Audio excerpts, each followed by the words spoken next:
এমন একটা জমানা আসছে, অনেকে নামাজের কথা বলবে, অনেকে রোজার কথা বলবে, অনেকে দাড়ির কথা বলবে, অনেকে বলবে তোরে 10,000 টাকা দিন, চল চল আমরা সঙ্গে চল, যাইয়া সুন্দর সুন্দর রাস্তা দেখাইব।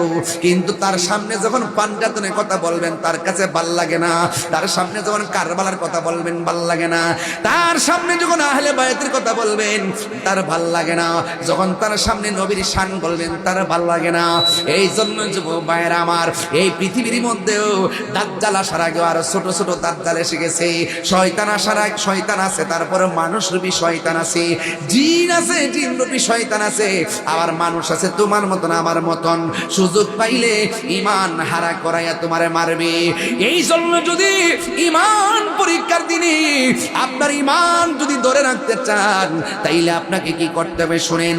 আল্লাহর ওলির দরবারে যাইতে হবে, আল্লাহর ওলির যায়া দরবারে যায়া বলবেন, ওলি আল্লাহ গো, আমি কিছু চিনি না, আমি উত্তর চিনি না, আমি দক্ষিণ চিনি না, কোন বিড়াতে ঘর তুললে ভালো হবে, কোন দিক দিয়ে প্রস্রাব করলে ভালো হবে, কোন কাইতে শুইলে ভালো হবে, কোন দিকে পা দিলে ভালো হবে, কিভাবে খাবার খাইলে ভালো হবে, কোন কর্ম করলে ফতেপুর তাইকাও নবীর দিদার পাওয়া যাইব।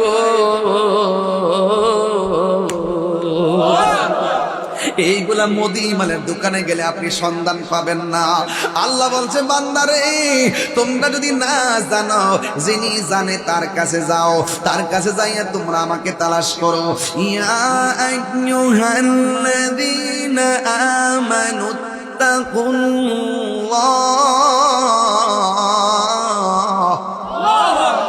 ওয়াবতাগু ইলাইহিল ওয়াসিলা।